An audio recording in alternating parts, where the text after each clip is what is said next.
Jubelian struggles to change her fate, while everything around her grows more complicated.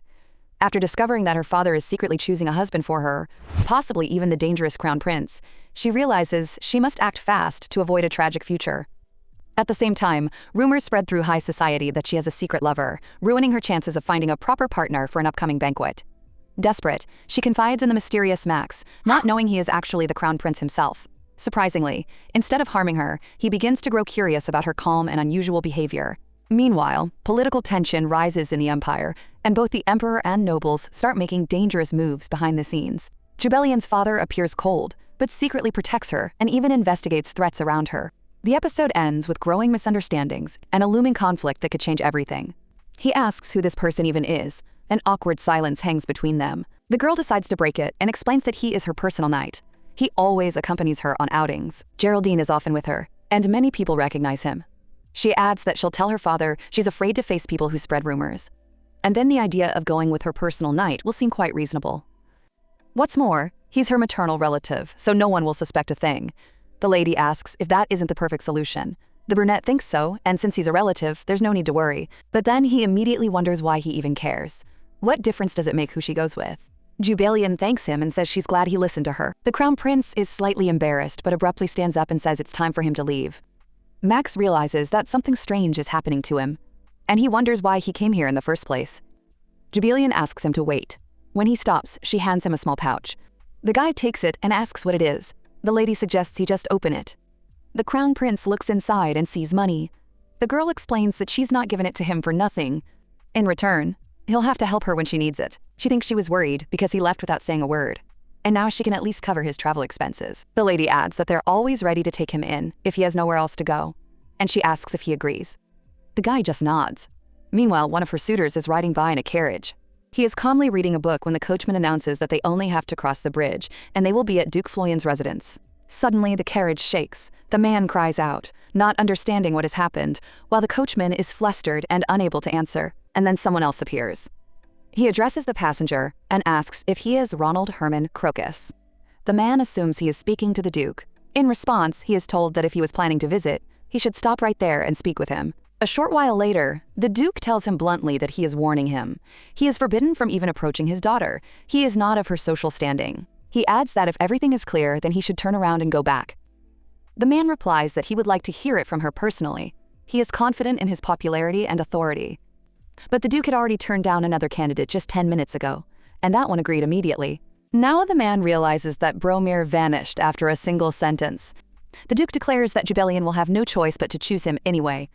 But suddenly he reacts sharply to the mention of his daughter's name. He is outraged that the man dared to say it. The Duke asks sarcastically, so does that mean he's polite to him but allows himself to call his daughter by her first name? And he adds, doesn't he consider her someone unworthy of respect? The young man apologizes in a panic and orders the coachman to turn the carriage around. When he leaves, the Duke calms down. He realizes that Lavaine, Bromir, and Crocus are all on the list of suitors for his daughter, and he doesn't like any of them. He decides to ask Derek to draw up a new list. Meanwhile, the heroine is hatching a plan. Because of rumors, the cufflinks with blue diamonds bought for her father were mistaken for a gift to a secret lover. She recalls that the only person who could have examined them so closely is Radian, whom she bumped into at the time. The girl realizes that everything will resolve itself once her father puts on the cufflinks. They are unique and custom-made. So all she has to do is win him over. Later, she greets her father with a smile and is delighted that he's back before dinner. The Duke says that Derek told him she wanted to give him something. The girl replies that there is indeed one thing. She holds out the piece of jewelry and says that last time he left it behind and walked away. The man looks at it emotionlessly and simply says he understands. The girl didn't expect such a cold reaction. Then she decides to take a more serious approach and takes out a pair of cufflinks. The Duke is slightly surprised. She explains that she saw them in a store and immediately thought of him. She thought the blue diamonds would suit him perfectly, which is why she bought them. But even that elicits no reaction. Jubelian realizes he has no intention of wearing them, and her hopes are dashed. Her plan is falling apart. She wants to bring up her partner and mentions that he's busy, but the day after tomorrow, However, he cuts her off and says that's fine, since she brought it up herself. Then he's ready to go to the banquet with her. Jubelian is in complete shock. She can see that he's completely serious, and she realizes that this wasn't part of her plans at all. At this moment, the crown prince is in the spired tower, next to the flower-filled salon. The servant watches him and wonders why he's so deep in thought. But Max realizes that it's all just chaos. Ever since that day, he hasn't stopped thinking about her. After all, he snuck into her room to find the teacher's weakness. He recalls her words about the rumors that Lady Florent is secretly seeing an unknown man. The Crown Prince tries to convince himself that it's just sympathy, and that now there's no reason to see her. But then he remembers how she said they would always take him in if he had nowhere else to go. He slams his hand down on the sofa. The servant asks if something is wrong. In response, he rudely tells him to mind his own business and start the report. The servant realizes that this is precisely why he's going to intervene. She says there is nothing new, except that Victor, his stand-in, has delivered a message. He complains that the Crown Prince has been away for too long, and the Emperor's aides are beginning to suspect something. The man smirks. He finds it amusing that for so many years they noticed nothing, and now suddenly they've become observant. He orders the servant to tell Victor to play his part flawlessly. The servant agrees, but thinks how hard it must be for him. He's always complaining about the heat in his armor. Then she adds the news about Lady Florent. At the banquet, in honor of Count Arlo's daughter, everyone is going to be discussing her. After all, she is considered the only blemish on the Duke's reputation. She rarely attends events, except for banquets at the Imperial Palace. And this event will be the perfect opportunity to completely ruin her standing in society. Besides, rumors of her secret affair only add fuel to the fire. Now, for her, this reception is like a public humiliation. The man interrupts her and says there's no need to go into such details. The servant is surprised, since he used to demand to be told absolutely everything, down to the smallest detail, and now she doesn't understand why his reaction has changed so much. She decides to just leave. The servant is about to go to Victor and tell him to be more careful about hiding his identity. But suddenly, the Crown Prince stops her abruptly and asks irritably who gave her permission to leave in the first place. He adds that he has an important task for her, and he tells her straight out to forget about her weekend. A little time passes, and the day of the banquet at Count Arlo's residence arrives. One of the women sighs boredly, thinking how incredibly dreary it is here. At that moment, someone approaches her and greets her politely, asking if Madame Preja is here as well. The woman forces a polite smile and returns the greeting. In her mind, she recalls His Highness's order. He instructed her to make sure she attended the banquet, approach Lady Florent and keep a close eye on what was happening. And if anything went wrong, she was to intervene. Of course, there's a reason for all this. He intends to use this girl in the future, while he himself will watch the proceedings from nearby. The woman is inwardly indignant, realizing that such overwork is simply too much. At that moment, one of the ladies remarks admiringly that the roses at Count Arlo's house are simply incredible. Her companion replies that she too came here specifically for those roses. Madame Preja nods, but doubts it to herself. Could they really have come here just for the flowers? She notices one of the ladies looking away and realizes that this is clearly not about the roses. One need only look at this group. One girl whispers, asking if she has arrived yet. Another replies that she hasn't, but she's very curious to see who will be Lady Florent's partner, and whether she'll arrive with that mysterious lover from the rumors. Madame Preja chimes in and suggests that perhaps she'll show up with a relative, Sir Geraldine. Or perhaps she'll come alone, unaccompanied. After all, not much time has passed since her breakup with Sir Michael. If she shows up with another man, it will only fuel the rumors. So appearing alone seems to be the safest option. One of the ladies agrees that there's logic to that, but the woman herself wonders if Lady Florent will really do exactly as she suggested. Another adds that if that's exactly how it goes, they'll never find out who her secret lover is. Madame Preja smiles and says, wouldn't it be easier to find a man with the same cufflinks? She realizes that this is exactly the man His Highness wants to find. In her mind, she even wonders if she's not quite clever. Just then, one of the ladies notices that Sir Mikhail has also arrived at the banquet. Another confirms that she saw him, and that he is as charming as ever. Someone adds that he even smiled at her. And Madame Preja remarks that he is the kind of man who gives hope to every woman. And yet, he has already fallen completely out of favor with society. The woman asks with interest if they are looking forward to the upcoming performance. She understands that the main characters will be the two whose relationship ended in scandal, and now they will meet again in this hall. One of the ladies asks what will happen if Mikhail also runs into the owner of the cufflinks.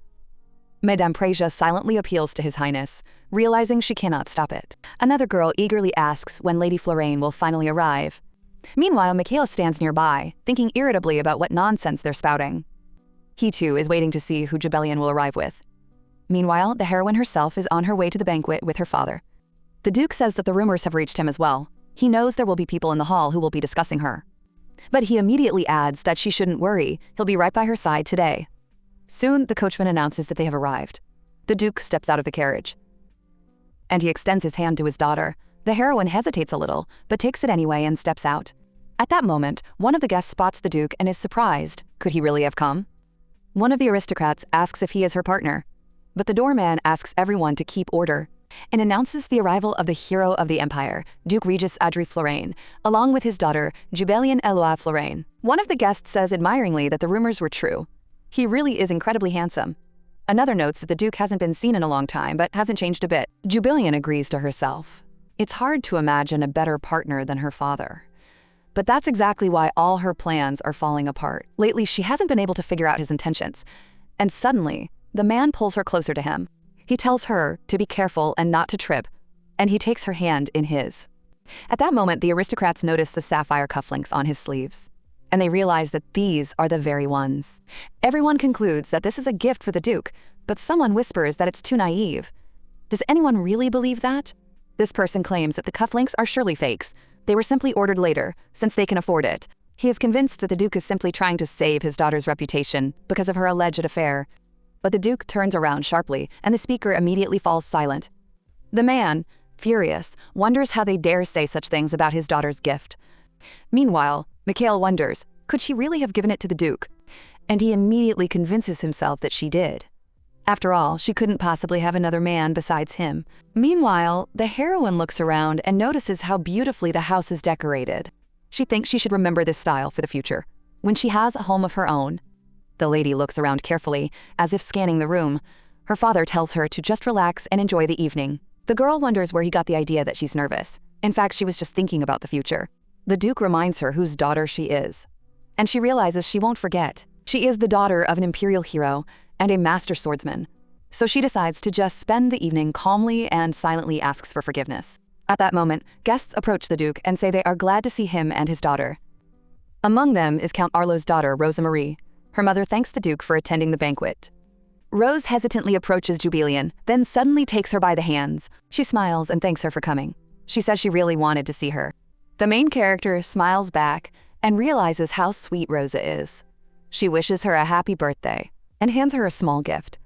Everyone around immediately starts guessing what it is. When Rosa opens it, someone guesses that it's powder. Others wonder why it's so small and has a mirror. Rosa asks if it's a compact powder.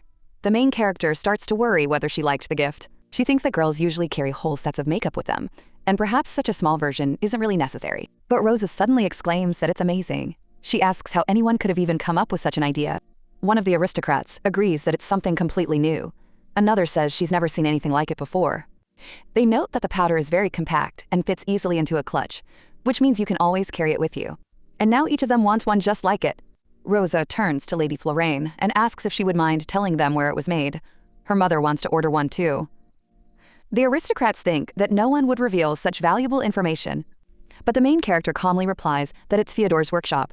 He may be young, but he's very talented. Everyone around is amazed. In high society, such things are usually kept secret.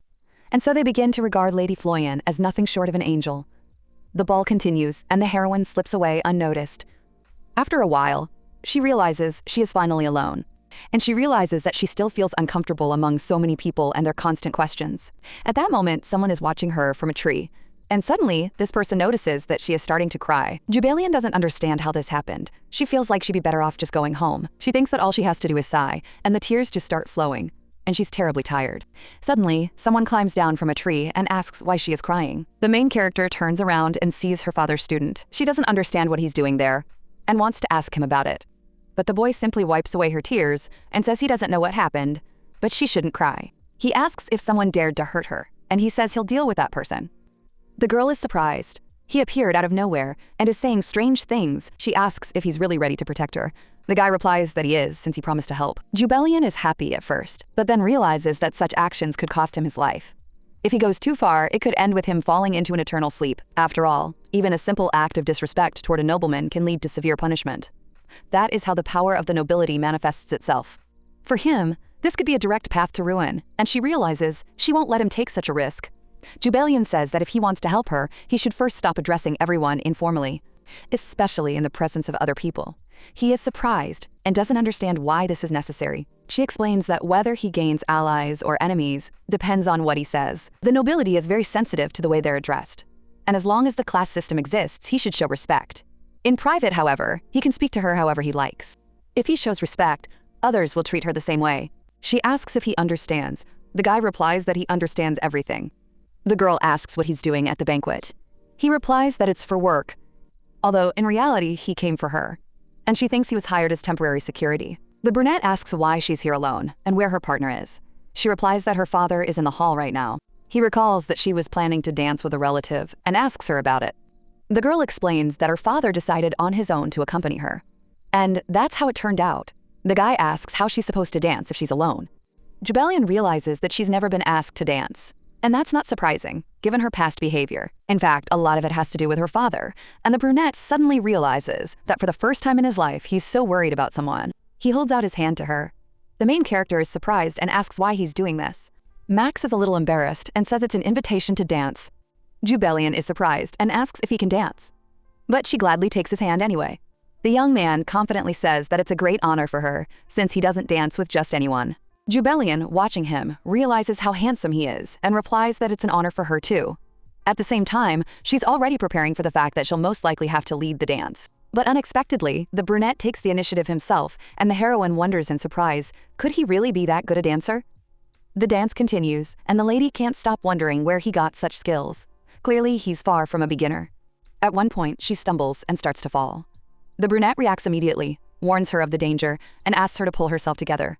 When he grabs her hand, he suddenly notices how close they've gotten to each other. The guy feels a little embarrassed, realizing that this is not at all why he came here, yet the distance between them keeps shrinking. Suddenly, the silence is broken by a sound. Someone forcefully smashes a wine glass. The man shouts sharply, demanding that the guy step away from her immediately. Both turn toward the voice. And then it becomes clear. It's the Duke. He coldly asks what the young man is doing. The thought flashes through his mind that he just wanted to spend some quiet time with his daughter. Just a short while ago, while the aristocrats were talking to him, all he could think about was how tired he was of it all. He noticed Jubelian step out onto the terrace and wondered if she was all right. He decided she simply wanted a break from the hustle and bustle. Mikhail, however, noticed that she had gone to a secluded spot and wondered if this was a hint for him to follow her. But as soon as he headed that way, he felt someone's intense gaze on him. It turned out to be the Duke, and Mikhail was shocked to think that his attitude toward him had changed so drastically. He began to wonder if it had anything to do with the fact that he had broken up with his daughter. The Duke, looking at Mikhail, silently calls him trash. The young man turns away, cursing under his breath. The man recalls the letter in which Mikhail wrote that if she asked for forgiveness, he would agree to be with her again. The Duke wonders, has he always been this despicable? At that moment, he notices the young man making his way through the crowd of aristocrats, and he realizes that this is actually for the best. He's gotten rid of that annoying nuisance, which means nothing will ruin his daughter's evening. But suddenly, he hears his daughter ask if the man knows how to dance.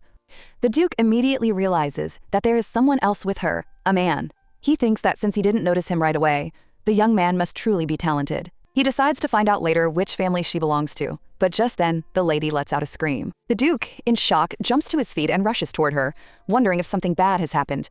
Opening the door, he sees them up close and sharply demands that the little bastard step away from her immediately. A memory flashes through his mind of how Mikhail used to say as a child that he wouldn't thank him, because he's only doing this because of an oath. After all, the Duke promised to take him on as an apprentice. The man realizes that behind the handsome appearance and skills lies nothing more than an arrogant prince with a difficult temperament. And yet, he took him under his wing, for it was the late Empress's last wish. But now a thought crosses his mind. Did he really dare to look at Jubelian? At that moment, the girl takes her father's hand. She asks anxiously if he's all right. The man smiles, and the heroine wonders why he's acting this way. Could he have been looking for her after noticing she was gone? Looking at his hand, she sees wine and blood and thinks about how best to treat the wound. Her father says he'll sort everything out later, but for now suggests they leave. From the look on his face, the girl realizes that he has calmed down a little. But she can't help wondering if he's squeezing her hand too tightly. Suddenly, someone grabs her other hand. The stranger says it looks like the lady has hurt her leg, but the Duke immediately pushes Max away. He sharply tells him not to interfere. She is his daughter, and it is none of his business. The man lifts her into his arms and says he'll take care of everything himself. Then he adds that Max should never come to the mansion again. Max watches them leave in silence. The main character realizes that the man who usually keeps to himself is now showing such concern, and it seems the father truly cares for his student. But she realizes that she still doesn't know what he's really like. She recalls the Duke's words that it's all because she's his daughter. The girl realizes she'll have to let go of her hopes. She knows all too well how this will end. Stepping into the banquet hall, she thinks in shock, is he really going to carry her across the entire room? Jubelian says that everything is fine and he can let her go, but the man replies that she has injured her leg, and she mustn't strain herself. But the heroine realizes that's not the issue at all. In her mind, she begs to be let go, because this is terribly embarrassing. She wants everyone to stop staring and just let her slip away. A short while later, someone asks the Duke what happened to Lady Florine. He replies that his daughter isn't feeling well, so they're leaving. Later, one of the aristocratic ladies is outraged at how anyone could cause such a commotion at someone else's party. Another suggests that she simply wanted to attract attention, and knowing Lady Florine's character, that is quite possible. But then someone points out that everyone has forgotten. After all, she was ill. It turns out to be Miss Rosa. She says that the young woman probably hasn't fully recovered yet, and that her very presence at the banquet was a very generous gesture. She asks if they agree, and the aristocratic ladies immediately support her. Someone adds that Lady Floriane has always been in poor health, and has even fainted several times. Another remarks that this is why she looks so pale. Upon hearing this, Mikhail pauses to think, so it wasn't an act after all. He recalls how she asked him to wait, and he realizes that Jubelian always looked exhausted when she followed him. He used to think it was just a way to get attention, but now he can't figure out where this strange pain in his chest came from. Meanwhile, the heroine is at the Duke's residence. He tucks her in and says the doctor recommended rest. He also asks her not to go outside for a few days, and he adds that she should call him right away if she feels unwell. The girl wonders why he's suddenly acting this way. Before, it was as if he didn't even notice her, but now he treats her like a daughter. She doesn't understand why he's suddenly so concerned about her well-being. But then a thought occurs to her. Perhaps it's all about profit. If he intends to marry her off to the crown prince, her health must be impeccable. The lady was certain that breaking up with Mikhail would delay her descent into eternal sleep. But now, instead of Mikhail, her father is trying to set her up with the crown prince. And, running away from one problem, she seems to have run into an even bigger one. She realizes she can't let that happen. The girl decides she won't sit idly by, and will definitely find a way out. Meanwhile, the crown prince sits in the blooming garden, wondering why he can't get this girl out of his head. He catches himself thinking that if only he had walked a little closer back then, and suddenly realizes what he's thinking. He shakes his head, trying to pull himself together. Madame Precia watches this from the sidelines. She notices that he has become even stranger since the banquet. At that moment, he turns to her, and the woman reacts immediately. He asks her to send an invitation on his behalf, and to come up with a reason for the meeting herself. She replies that if it involves Lady Florine, it won't be easy. When asked why, she explains that this lady is incredibly popular in society right now. Meanwhile, the main character looks at the stack of letters and asks what they are. Marilyn replies that they are invitations. Jubelian is surprised. Just recently she was being discussed and criticized, and now she's being invited. She wonders if revealing information about the workshop really had such a strong impact on her reputation, and sends the maid off to rest. The girl decides she will decline all the invitations, citing poor health. But the maid adds that there is a letter that needs to be answered first. Taking it, the heroine realizes that it is from Count Herond, a member of the late Empress's family. She recalls that her father often received such letters, but they never contacted her. She sets the letter aside, deciding she's not in the mood to reply right now, and wonders if her father is setting her up for a meeting with the crown prince. She racks her brain trying to figure out how to avoid it, and remembers the man her father has acknowledged. Suddenly, there's a knock on the window, and she turns around. It turns out to be the crown prince, who asks to be let in. Jubelian thinks he clearly has a problem with doors. She decides to wait, since her father himself said he would find him if necessary. So why did he come here? He's acting like a stray cat following a passerby in the hope of getting something. And then it dawns on her, this is exactly what she needs. She opens the window and pulls him inside. As she greets him, she accidentally bumps into his chest. The brunette asks, looking confused, if everything is okay, and she replies that it is. Then she suddenly asks if he wants to do it. Max is surprised and asks what she means. She asks him straight out if he wants to start dating her. The guy is in shock. He thinks he's only known her for a week and can't believe his ears. He was expecting to wait until the teacher left, and now he's hearing a proposal for a romantic relationship. A thought flashes through his mind. Could it be that she's had feelings for him all this time? He even starts to think that if everything works out, they could have a family. The guy struggles to hold back a smile as he imagines what that might look like. But the girl quickly clarifies that he misunderstood her. She says she's talking about a contractual relationship. The brunette asks if that's exactly what she means. Looking at him, she remarks again on how handsome he is. Besides, he's her father's student, strong, and has already earned his approval, the perfect candidate for the role of her lover. The guy calmly points out that a relationship is just a relationship and doesn't understand what a contract has to do with it at all. The girl explains that he just needs to cooperate with her, but the brunette is clearly not thrilled with the idea. The lady, looking at his expression, realizes that he's definitely not in the mood to listen to her calmly. After all, he's a wandering mercenary with no home, for whom time is money, and he's only interested in what brings him profit. Jubillion confidently says she'll pay him whatever he wants if he agrees to start a relationship with her. At that moment, the brunette wonders who she thinks he is, while the girl is puzzled as to what exactly he doesn't like. Jubillion adds that the relationship will be temporary, so there's no need to worry, and they should only date until she becomes independent from her family. The guy is surprised and asks if she really wants to become independent, since living without her family's support won't be easy. He doesn't understand why she'd want to go through all that trouble, and reminds her of what she herself had said before. After all, her father has already drawn up a list of suitors, and the problem is that he has almost made his final choice. Max says that if she doesn't like someone, she should just tell her father, but the girl replies that you don't turn down people like that. Then the dark-haired man asks who this person is, since even the Duke's daughter can't refuse him. The heroine hesitates a little but decides to tell him, asking him to keep it a secret. After all, if anyone finds out, the consequences will be serious, and the guy agrees, promising not to tell anyone. He encourages her and tells her not to worry and to just tell him calmly, but the girl falls silent for a moment. And then she finally utters the name Maximilian Keshin Asset, and the guy is about to say something. But he suddenly freezes, and the girl adds that he is the crown prince of the empire. Stunned, the young man asks again if the crown prince is really among the candidates, and the lady confirms it. He says in shock that it sounds strange and almost impossible, but Jubillion doesn't understand what exactly is so strange about it, since she is the Duke's daughter. In terms of status, they come right after the imperial family, and besides, such a marriage would benefit her father, since the imperial family would leave him alone. The lady also realizes that all of this is connected to the empire's founder, the supreme mage Asset. It was he who, with the help of magic, solved the people's problems, which is why the people treat his descendants as true gods. Because of this boundless respect, the imperial family wields virtually absolute power. Jubillion explains that she cannot be the first to reject a suitor from the imperial family, as this would be seen as an act of rebellion, and the consequences for the Duke's daughter are almost unimaginable. So before her father brings up the idea of a matchmaking meeting, she needs to show that she's already in a relationship. After all, her father is smart enough not to introduce a daughter who already has a lover to the prince. The brunette pauses to think and asks, does he really dislike me that much? And then adds that the prince might not care about her relationship anyway. It's not impossible that he might like her, and for a moment the heroine even imagines it. But she is immediately horrified by these thoughts, while the young man continues, asking if such a marriage wouldn't be to her advantage. After all, her husband would become the ruler of an empire and could give her anything she desired. The girl looks at his serious face and pauses for a moment. But then she firmly says that she'll run away anyway, because she doesn't want to marry a tyrant and a sadist, and would rather spend her whole life alone. The man is stunned by her words, and the heroine doesn't understand what's happening to him. The brunette briefly says he understands everything and leaves, and when the girl asks him to wait, he simply jumps off the balcony. Jubillion is left bewildered, wondering why he left so abruptly without even saying whether he agreed or not. A short while later, the dark-haired man returns to the bustling salon and slams the door shut.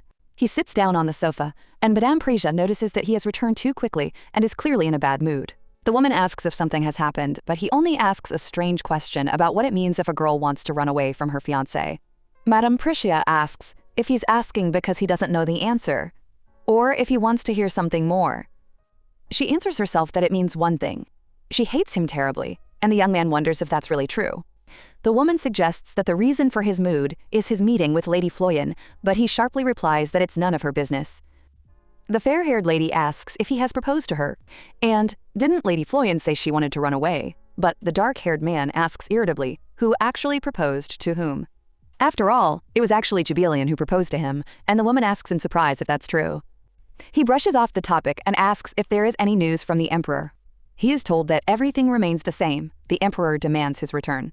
They also report that the Empress has sent an assassin again, whom they managed to capture alive, and ask what to do with him. The boy recalls his stepmother, who had been plotting to kill him since childhood, and the fact that Empress Isabella Rosti Asset was involved in sending his mother into an eternal sleep. Now she is at it again, and he ponders what to do. Should he put the assassin into an eternal sleep and send it as a message, or retaliate in the same way later? But at that moment, he recalls the girl's words that she would never marry such a man. And unexpectedly, he orders the assassin's life to be spared, greatly surprising those around him.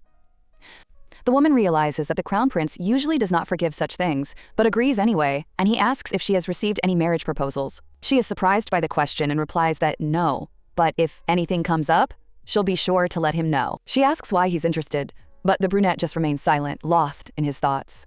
Then he gets up and leaves, and Madame Prisia realizes that things haven't been easy with him lately. Meanwhile, the main character sits at the table and realizes that for the first time in a long while, she's having dinner with her father. She feels awkward and thinks she should have done something to stop Max back then. The Duke addresses her, and in her mind she prays that the conversation won't turn to the matchmaking. But that is exactly what happens. Her father asks what she thinks of the Crown Prince, and the girl literally turns pale. She replies that she has never thought about him and can't say anything, trying to change the subject and recalling a book about the founding of the empire. She says that the story of the first emperor and his artifacts struck her as particularly interesting. The man freezes, and she asks if those artifacts are still in use today. The Duke abruptly stands up and says he has urgent business, then leaves, leaving her to continue her dinner. The girl notices his strange expression and realizes that this is not like him at all. Meanwhile, the man steps outside and thinks he should have held back, since he hadn't even answered his daughter. He realizes that if Jubelian starts investigating the imperial family, it could complicate matters significantly. He also recalls her meeting with Max and realizes that, despite her naivete, she might accept the prince without knowing the whole truth. And he decides that for her sake, he cannot let that happen. Just then, the girl comes out after him and calls out to him, asking if he's there. He wonders why she came out, and she replies that she was worried because of his strange expression. In reality, she realizes she was simply afraid she had done something wrong. The Duke smiles, realizing that his daughter is worried about him, and drapes his jacket over her shoulders, saying that it's cold outside. The girl is surprised that her father smiled at her, and he adds that she should get to know the Crown Prince better. She thinks to herself that she is being asked to get to know a man who might be planning to put her to sleep forever. But aloud, with a smile, she agrees to do as he said. She wishes him good night and leaves, while he resolves once and for all to protect her. He is certain he will not let her tie her fate to this man, while the girl, at that moment, makes her own decision.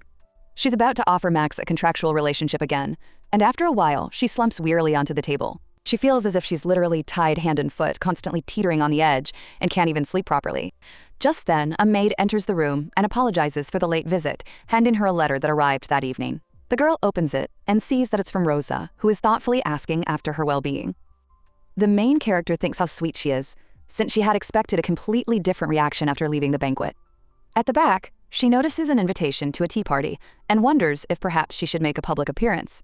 She decides this is a good opportunity to find out what rumors are circulating about the prince in society. For example, what he hates most, and in the meantime, Rosa receives a reply from Lady Florane. The girl happily reports that she has fully recovered. The others breathe a sigh of relief, as they had been worried about the lack of news. It is also reported that Lady Florane wants to attend a tea party, and everyone discusses it. The girls are delighted, and say they can't wait to see her. Rose turns to Veronica and reminds her that the next meeting will be at her place, asking if she minds. The girl freezes, realizing that this visitor is coming to her home. But, holding back her emotions, she agrees, and Rosa thanks her, promising to let her know. Later, Veronica returns and is outraged by this behavior, considering it rude and ill-mannered. Her companion wearily replies that it would be better to discuss this another time. The girl gets upset and clarifies that she's talking about Lady Florane. The guy immediately perks up and asks if she's really coming. She confirms it, still not understanding how this happened, and he moves closer. He takes a strand of her hair and asks her to invite him to the tea party. After all, Lady Florane will be there, and he's worried about Veronica, while the girl realizes, somewhat embarrassed, that he's concerned about her. She agrees, thanks him, and the guy just grins contentedly. He realizes that he'll finally be able to meet Jubelian. A short while later, the main character is already strolling down the arcade street. She realizes that the meeting is supposed to be informal, but at the same time, it has to look official, which means her main task for today is to pick out the right outfit. But she notices that her father has once again assigned a bunch of bodyguards to her, and she starts to worry whether she'll even be able to shop in peace. As she looks through the dresses, the lady realizes that none of them suit her, and she needs something better. When her gaze lands on one of the dresses, she immediately realizes it's over the top, although apparently that style is in fashion right now. Jubelian wonders what to do, since every store has the same thing, and she wonders if she should blindly follow fashion trends at all. At that moment, a woman approaches her and says that if she were in her shoes, she wouldn't wear something like that. It's Madame Preja. She greets the lady and notes that she seems to have come shopping as well. Jubelian wonders how she knows her. The young woman agrees to speak with him, and one of the knights remarks that at last someone has been found who addresses the lady with warmth rather than hostility. Madame explains that the lady has a delicate and graceful build, so this style doesn't suit her at all. There's no point in suffering in uncomfortable clothes just for the sake of fashion. She adds that it does not suit her natural elegance. Jubelian realizes this is true, thanks her for the advice, and decides to take it to heart. Madame smiles and thinks that now she understands why His Highness took such an interest in Lady Florane. Up close, she is even more beautiful, and the Duke should be told of this. The main character realizes that, thanks to Madame Preja, She has finally figured out exactly what she needs. A short while later, she is satisfied. Her shopping is done. The order for a custom outfit has been placed, and she can head home. But suddenly, she hears a shout. Someone is indignant that a young man dared to harm a nobleman and demands an immediate apology. The lady thinks, could it be that yet another fool has decided to assert himself at the expense of others? Looking closer, she recognizes Baron Gordon, that very scoundrel. Another voice objects, saying that he himself is to blame for the fall and has no right to demand an apology. The tone is rough but confident, and this voice easily puts him in his place. Jubalion realizes in shock that this is her father's student. The Baron asks indignantly how he dares to speak to a nobleman that way and what on earth he does for a living. He demands that the insolent commoner be arrested immediately. The young man considers putting him to sleep forever, but realizes that with an arrest, that would be difficult. At that moment, Jubalion steps between them and demands they stop. The Baron is surprised and asks if she is the daughter of Duke Florent. The girl introduces herself as Jubalion Eloy Florent. The man immediately bows, expressing his respect for the Grand Duke's daughter. She says she knows Baron Gordon and asks him to rise. He is surprised that he is known in the house of the hero of the empire. He's delighted, thinking this is his chance to make a good impression. He adds that he's incredibly lucky to have met her. Jubalion replies that she seems to have had less luck today. The Baron immediately becomes wary and asks what he did wrong. She notices how arrogant he was toward the common people, and how quickly he became obsequious toward her. Then she declares, on behalf of her father, Regis Audrey Florent, that she forbids him from harassing her people. Max, however, due to the similarity of the words, hears not people but love. The girl quietly explains that she is simply trying to save him. The Baron realizes he must have misheard. Jubalion declares loudly that he has threatened her personal knight, who serves her father. The real knights nearby are puzzled by what is happening, and she asks if he thinks he can get away with insulting the Duke's knight. Max, however, thinks she called him her knight, even though he had hoped to hear something else. The Baron begins to make excuses, claiming that the young man pushed him and showed disrespect. In reality, it was the Baron who started it all. Earlier, the ladies had been discussing Max, admiring his appearance. He attracted more attention than the Baron, and the Baron decided to take advantage of the situation to humiliate him. Max gave in and responded rudely. Now the Baron is demanding compensation. Jubalion realizes that he just wants to squeeze money out of her. It's impossible to reason with people like that. She sighs and asks him to be understanding. She explains that this knight grew up in the mountains and doesn't know the rules of society. And she admits that she is to blame, since she didn't teach him. She takes responsibility upon herself. The Baron notes her honesty with satisfaction and asks how much she will pay. But she unexpectedly offers something else. Let him show her disrespect, just as her knight had shown him earlier. The Baron is stunned. She insists, but he doesn't understand how he could show disrespect to Lady Florent. Max watches her and realizes that behind her gentle appearance lies a strong character. The Baron mentally calls her foolish, but he fully understands that he cannot break etiquette. In the end, he admits that he caused the commotion and asks for forgiveness. But Jubalion points out that he needs to apologize to her knight. He clenches his fists, but still apologizes to Max, citing a misunderstanding. Deep down, he is outraged that he is forced to bow to a commoner. Max looks at him coldly, and the Baron, unable to bear it, leaves. The young man, meanwhile, thinks about what she called him and how she saved his life. Jubalion asks if he's okay and if he was scared. Max thinks she underestimated him, but he's still grateful for her help. He recalls her request that he speak to her respectfully in front of others. The girl notices his silence. He takes her hand and thanks her for saving him. The ladies around them are delighted, and the heroine realizes that he is simply following her request. He says he's glad to see her and that he wanted to discuss something. She asks what exactly. He declares that he agrees to a contractual relationship. The girl immediately covers his mouth because they can't talk about this in the middle of the square.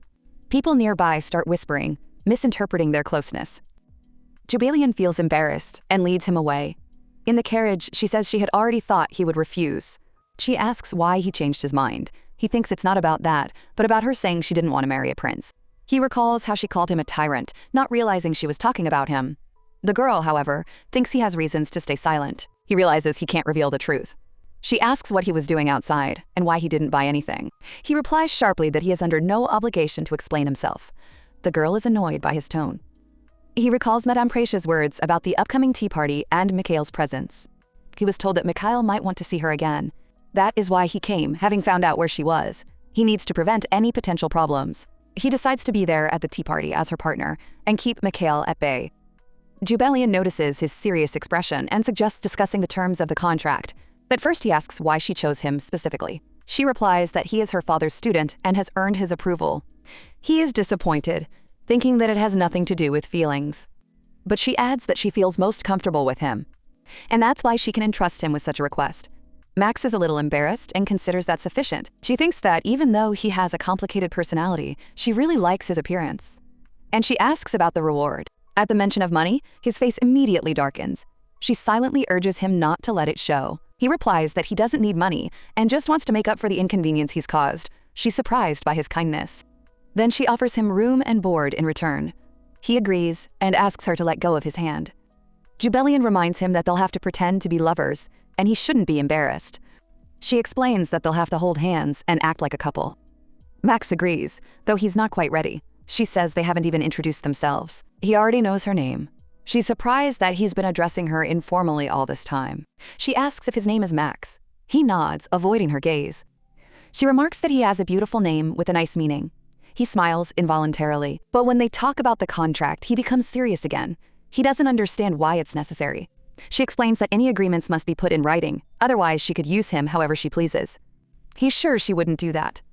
She, on the other hand, thinks she's always been seen as a villain. No one believed her, not even before she fell into eternal sleep. But he believes her, and yet she warns him that trusting is dangerous. He is surprised, and she says that even those closest to you cannot be trusted unconditionally. He agrees, but she wonders if he really understands. After all, she'll have to teach him a lot. She steps closer and says they need to kiss before signing the contract. He's shocked. He thinks she's asking for too much, but she insists. It's important. She explains that the bodyguard will definitely ask about how they met, so they need to look convincing. At that moment, the carriage jolts, and she apologizes. He's still thinking about the kiss, and she notices that he's blushing. He asks about the plan. A short while later, someone demands an explanation. The girl apologizes for the late introduction and announces him as her lover. The knights are stunned and have no idea where he came from. One even suggests that she chose him based on his looks again. Jubelian smiles and says they met a long time ago at Count Myson's banquet. One of the knights tries to figure out if he's an aristocrat, since he carries himself with such confidence. But she says he's a mercenary hired for security. The knights are stunned. One asks how a mere mercenary managed to get close to her.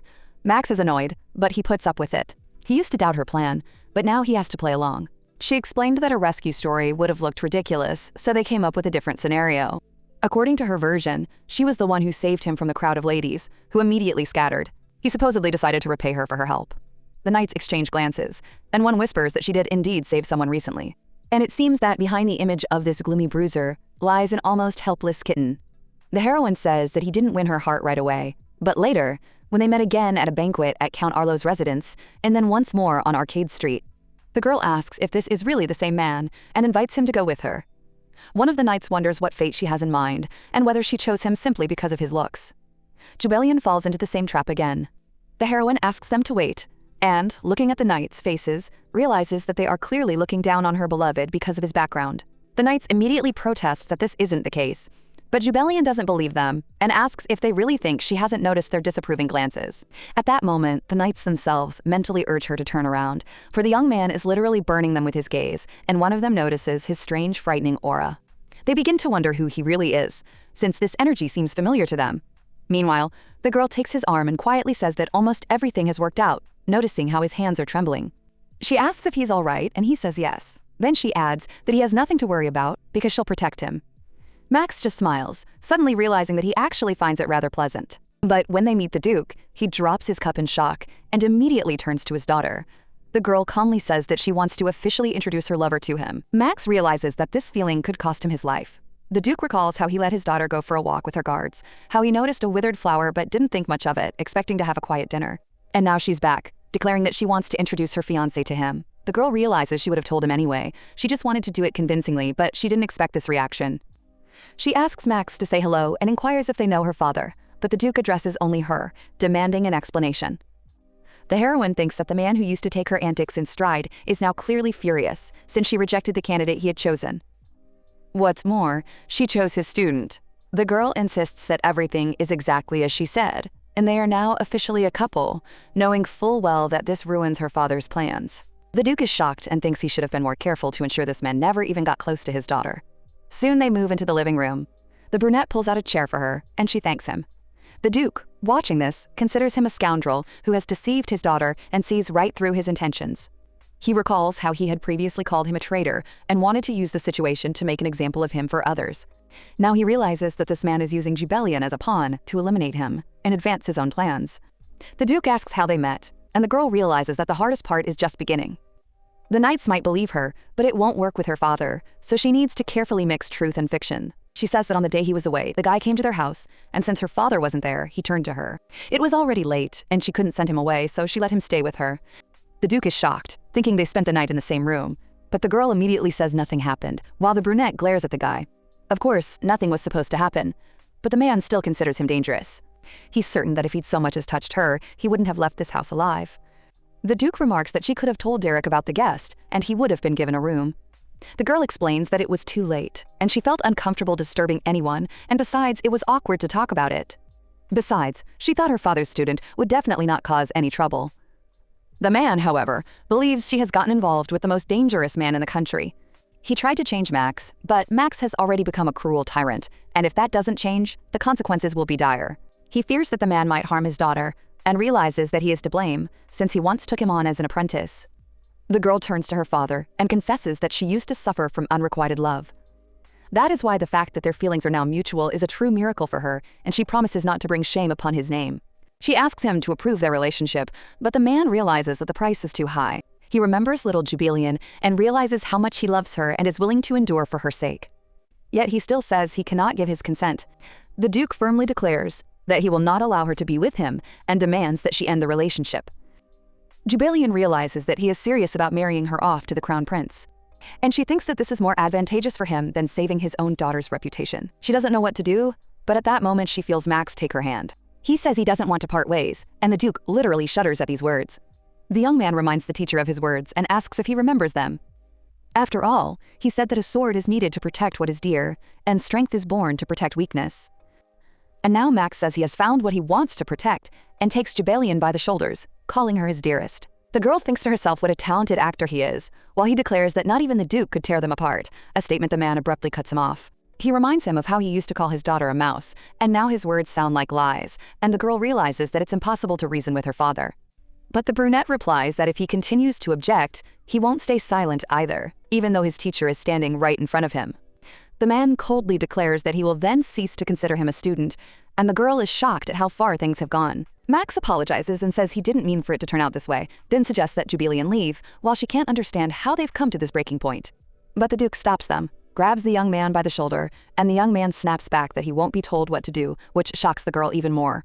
She realizes that the situation has gotten out of hand and turned into a lack of respect for her father, so she asks him to calm down and promises to handle everything herself.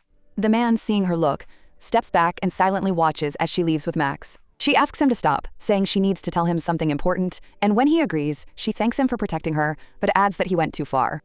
The brunette is surprised, since he did help her, but she explains that she didn't want him to give up his position and be rude to her father. She calls it not help, but an act of self-interest, and the guy asks if that means she doesn't need him anymore.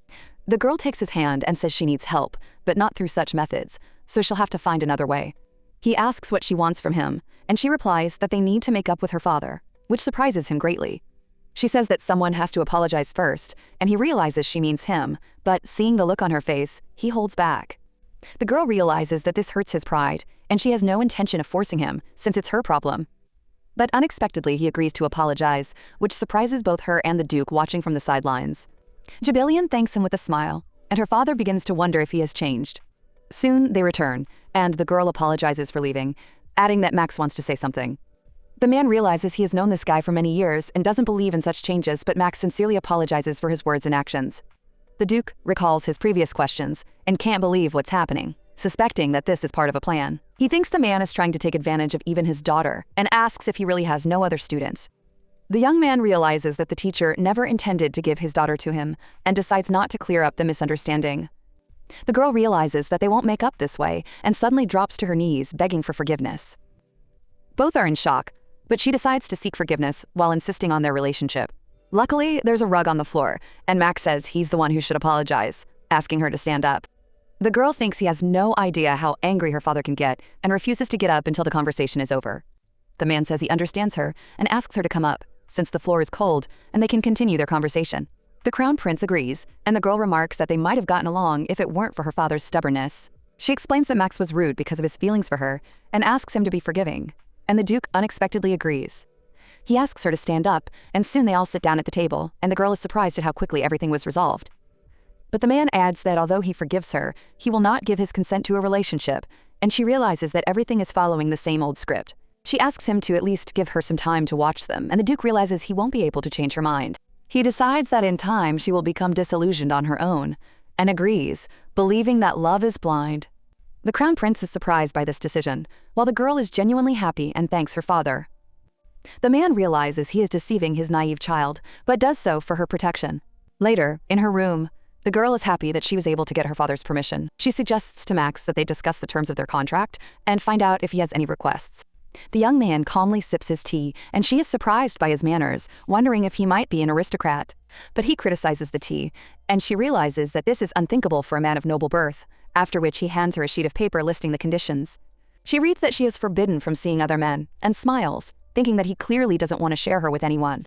She wants to discuss it, but he interrupts her and points to the clause about addressing him by name. It states that she must call him by his first name, and she finds this perfectly normal. She suggests that he call her by her name too, and he agrees, so she decides to tidy up the text. She edits the document and offers to let him read it and make changes if necessary. But he takes the sheet, says he doesn't agree, and simply tears it up, shocking her. She realizes that he's ruined her work, even though he could have simply said he didn't like it. She remembers how he used to disappear without explanation and realizes how annoying that is. He often acts rudely, and she used to turn a blind eye to it, since they weren't tied to each other by anything.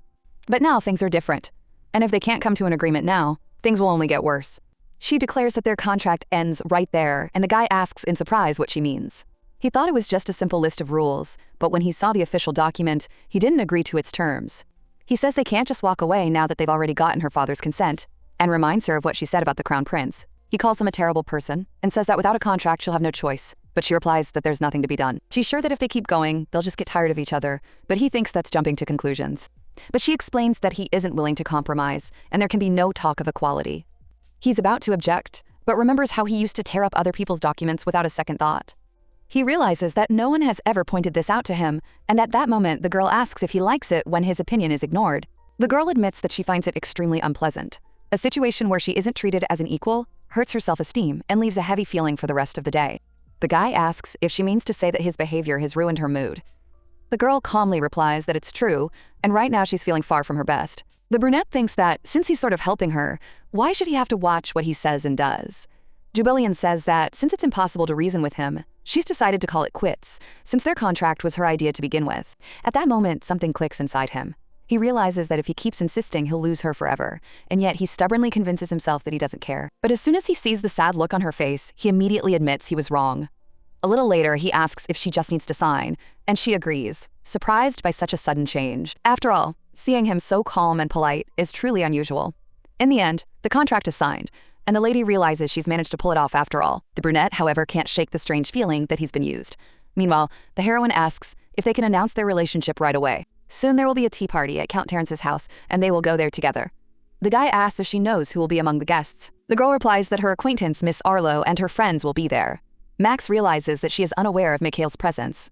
Earlier, Madame Preza had noted that it was strange that Miss Terrence had invited him personally and hadn't informed the others. Then the dark-haired man declares that he'll definitely be going too. He's already looking forward to seeing Mikhail's bewildered face. The heroine doesn't quite understand what he has in mind, but decides that the main thing is that everything ended well. A little time passes, and the day of the tea party at Count Terrence's residence arrives.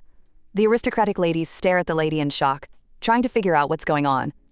Rosa is surprised to see a man among the guests whom no one invited. She turns to Veronica, who replies that she was simply following the rules, since the host of the event can invite anyone. But the lady reminds her that it was recently stated that both participants must consent. She asks why this was done, but Mikhail interjects and points out that Miss Rosa did the same thing last time when she invited a friend. The girl tries to object, but Mikhail cuts her off and says that being strict with others and lenient with oneself isn't the best approach. One of the ladies agrees with him, noting that there's some sense in what he says. Another adds that since an exception has already been made, nothing will change if they allow 2 more guests. Mikhail smiles and thanks them. Rosa, however, doesn't understand what's going on, because if Lady Florine finds out he's here, she'll definitely feel uncomfortable. But the others act as if it's not a problem at all. A little later, the main character enters the room and says she arrived right on time, even though everyone else had already gathered ahead of time. Mikhail notices her and freezes when he sees another man standing next to her. Meanwhile, The girl asks if the tea party has started yet. He wonders in bewilderment who this man next to Jubelian is. He recalls how he had asked Veronica to invite him, worrying about her because of Lady Floraine's presence. Since then, everything had gone perfectly, and he had easily won the young ladies over to his side. Even Rosemary Arlo turned out to be unexpectedly friendly toward Jubelian, since she herself had acted the same way before. With all the ladies on his side, all that remained was to wait for Jubelian. But she didn't come alone. Rosa immediately turns to Lady Florraine and asks who the man standing next to her is. The heroine replies that it is her beloved Max. The ladies are immediately delighted, realizing that the rumors were true. Rosa notes that they look wonderful together. The main character, looking at Max, realizes how well he's playing his part and decides to praise him later. Then Rosa says there's another guest at the party. The girl looks toward the others and notices Mikhail, not understanding why he's there. Max, meanwhile, realizes he's finally run into this unpleasant guy. Mikhail, for his part, thinks there's something wrong with this man and wonders how he dares to look down on him. The other aristocratic ladies are already anticipating a clash between his former and current lovers. He thinks that Jubelian simply decided to get his attention by starting a new fling. But then he reassures himself, because she's an open book to him. He's convinced that this guy is either from a poor family or just a commoner. Jubelian is just trying to get under his skin, but he's sure he'll make her nervous today. With a smile, Mikhail greets Jubelian, while Max barely holds back his irritation, imagining how he'll pin him against the wall. Jubelian doesn't understand why he's acting as if everything between them is still the same. Once upon a time, she chased that smile until she slipped into an eternal sleep. If only to see it again, but now those memories mean nothing. She replies indifferently that yes, they haven't seen each other in a long time. Then, with a smile, she thanks Max for walking her home and says they'll see each other later. In response, he hugs her. And, looking at Mikhail, she makes it clear that the spot next to her is now taken. The main character notices his strange expression and wonders if he's angry. Rosa suggests an idea. Since they already have one unexpected guest, perhaps no one would mind another. She asks the others for their opinion, and the main character pauses to think. Could she really be talking about Max? One lady agrees. Another supports the idea. The girl realizes that this is dangerous, because Max is like a ticking time bomb, even if he's keeping it together for now. She tries to thank them, but Mikhail immediately objects, reminding her that she herself is already an exception. The girl understands this, but doesn't want to discuss it. Rosa objects, saying that these are different situations, since consent was obtained in advance. Veronica, however, says she disagrees and asks them not to go too far with their principles. The main character realizes that she is the organizer and the daughter of Count Terence. Veronica suggests taking her partner to a separate room where he can wait in peace. Jubelian realizes that this way, she won't have to keep an eye on Max all the time. And for some reason, she feels that she and this lady have something in common. Veronica turns around and notices that all eyes are on them. And she realizes that the reason is that very woman. A short while later, everyone is already seated at the table. Mikhail turns to Veronica and asks her to wait, then gently wipes her lips. The main character watches this coldly, while Mikhail is convinced that she can't take her eyes off him. He finds this predictable and is certain that she hasn't been able to forget him, no matter how hard she's tried. He tells Veronica that the tea is wonderful, and she thanks him. The main character realizes why they seem so alike. Veronica is just as in love with Mikhail as she once was, but from the outside, it looks fake. She knows that Mikhail will eventually marry the princess, and it will all end in disaster. That's why she hopes this woman won't follow in her footsteps. Meanwhile, Max waits calmly for her in the room, remembering her request not to make a scene. But he realizes that his place isn't there right now, especially considering what Mikhail is up to. Even the memory of how he smiled irritates him. He recalls the report stating that Mikhail never defended Jubelian, but took advantage of her position. He mentally apologizes to her, realizing that conflict is inevitable. And he decides to act. At that moment, Mikhail offers Veronica a piece of cake. She is slightly embarrassed, and he suggests they take a walk together. The girl happily agrees and asks when it would be convenient for him. It doesn't matter to him, because he's waiting for Jubelian's reaction. She used to hate seeing other girls around him, so he's deliberately framing this as a date, waiting to see how she'll react. But she just smiles and remarks that Max looks like a cat. Rosa agrees that you wouldn't think of that right away. Another lady adds that at first he even seemed scary to her. Mikhail doesn't understand what's going on, since Jubelian isn't paying him any attention at all. Rosa suggests making Lady Florraine a new member of their society, and she asks the others for their opinion. The main character blushes and says she's grateful, but there's no need to go to such lengths. Rosa assures him that it's no problem, and that she deserves it. Mikhail wonders why she smiles at others like that, but not at him. The girl says she's fine. One of the ladies supports her candidacy, the other agrees. Jimin realizes this is a chance to get closer to them, but she also realizes that she could easily be expelled, so it's better to decline. Veronica, however, speaks out against it. She reminds them of the admission rules and believes they must be followed.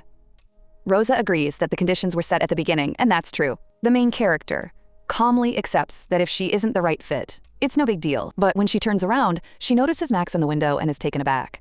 After all, she had asked him to sit quietly, and now she doesn't know what to do. She wonders how long he's been there and what will happen if he's spotted.